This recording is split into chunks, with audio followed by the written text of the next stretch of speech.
Hi there, I'm Michael Hill with Canine Chronicle TV, and today for our Next Gen series focusing on the younger generation in the sport of dogs, I'm here with Ari Katz. How are you, Ari? I'm doing well. How are you?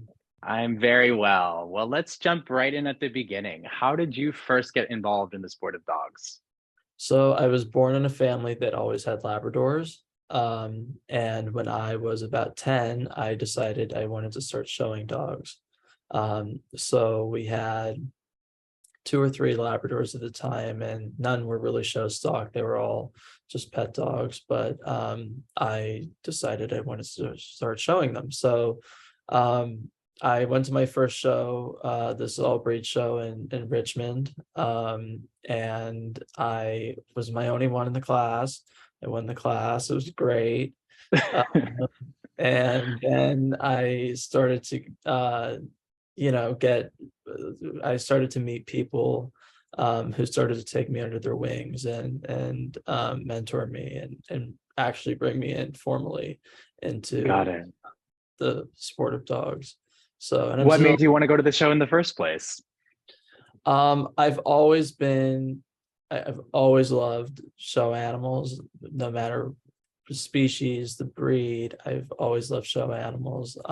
And I wanted to I wanted to see other Labradors. I wanted to see what how mine look compared to, the real ones. Um, Expand your perspective. yeah, and it was a good time, and I remember seeing the dogs going around and seeing.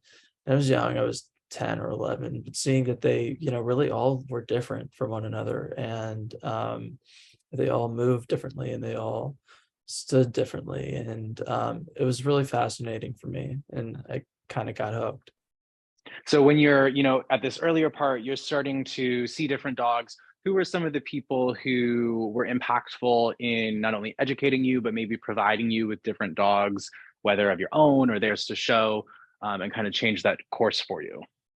There's a breeder in Maryland. Her kennel name is Belquest Conclusion. I love Um, them. yeah, so Vicky Creamer, Good friends. across the deal, gave me my first show bitch.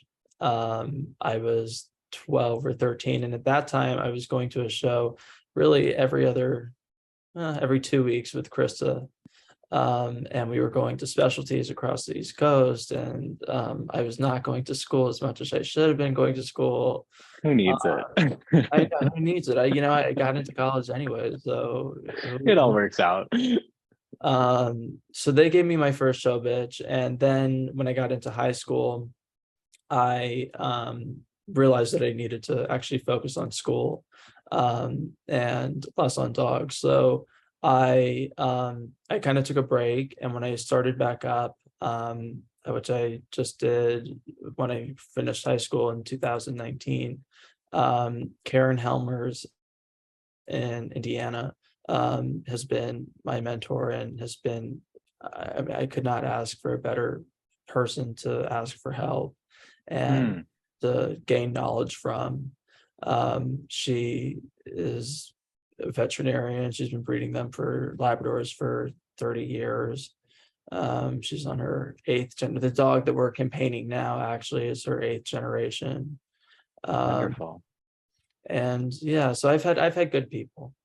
You form your network, your Yeah, alliance, and no man is an island, that's for sure. yeah, yeah, So now you're in college yeah. and you're nearing the end. What is your outlook and kind of vision for this current chapter that you're in dogs and where you kind of want to see yourself going from here? So I've graduated from school in December, and I plan on taking a significant amount of time off from education and from school, and really focusing on my dogs and breeding, dogs that I'm really confident in and Mm, really um, proud of. And um, so I that's what I'm doing next, is focusing more on my dogs than anything else. the breeding program. Yeah, the breeding program and putting together, a line of was starting a line of dogs that I can work with. Amazing. And it takes some time for that. Nature and a lot of Yeah. other factors play into that. It doesn't happen overnight. No, no, I've had close to 60 puppies since last Wow. since 2019. And I've kept three or four, like kept three or four. Yeah. Yeah. Um, and that's the way it is, and that's the way the sport goes, and that's how The you have life of a breeder. Well, and yeah. that's also, I think, why it is important to have those connections into, like I know several of those names you mentioned do a great job of providing just quality companion dogs. I know I've had clients get dogs from them as well that never touch a show ring, but still have to be healthy and sound and have great temperament and keeping all those things in mind. But it's definitely a long game when it comes to getting that consistency that you're looking for dogs that you need to hold on to versus ones that can go elsewhere. Right, right. So let me ask you, is there anything that stands out when you look back on your progression so far in dogs as kind of like a most poignant or most proud memory with your dogs, whether a win or a specific dog that you bred or anything like that?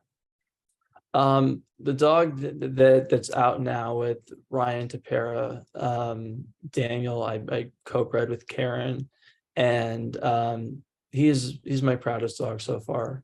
He's Oh, doing pretty well. He's last month he was ranked number 3, so we'll see what he is this month. amazing. Congratulations. That's Thank awesome. you.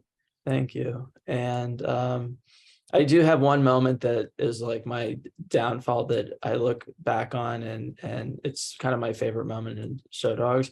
Um, I was showing juniors at Potomac, which is this huge show for Labradors, and it's bigger than our national, and it's huge. And Right. showing juniors, and I had spent the day watching people outside showing their show dogs and not doing juniors and not focus on how they show the dogs, but how the dogs present themselves. And I saw people stepping on the front toes of their dogs, and I was like, oh, you know what? It gets them right under the withers. It works perfect. And I got into the junior showmanship ring, and I lost because I was They stepping didn't on. like that.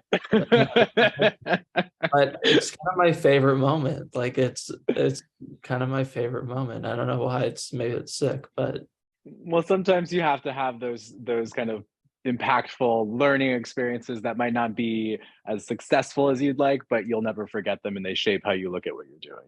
yeah, yeah. That's awesome. So, one final thing I want to ask you is based on your experience, as somebody who's also not necessarily born into the sport of show dogs and who is, in college and kind of balancing all that. Do you have any advice for either somebody who is younger or newer looking to get into the sport, or for other professionals in the sport to keep in mind when encountering newer people into the sport so that they can have a enjoyable and sustainable experience? For newer people coming in, the best piece of advice I can give is find a really good mentor, someone who's going to support you no matter what crazy stuff you pull up and you think of, and find someone who's really interested in seeing you succeed and not Mm, caring about the speed at which you're going, or how you just making sure you're doing the right thing at the right time. And so that's what I would say to people coming in. And then for people who are already in and have younger people approaching, we have to start somewhere, and having people who are more than happy to help, and mm, you know just be there, like just be there, yeah. is really helpful. um and I speak to Karen at least once a day. We have text Oh, all day long. So it's just having someone there who you, outside of the dogs, you form a relationship with, and that makes the dog relationship even better. Right. No one's born with all this information, and there's no use, reinventing the wheel either. So we kind of have to have that eye for like a young dog that you might see potential in. You also have to look at the people around you for their potential too. Yeah, for sure. Wonderful. Well, Ari, thank you so much for your time and for stealing away from school to share with us about your experience. And best of luck with everything going into this new year and soon to be graduation. Thank you. I appreciate that very much. It is our pleasure. Have a great day. All right, bye.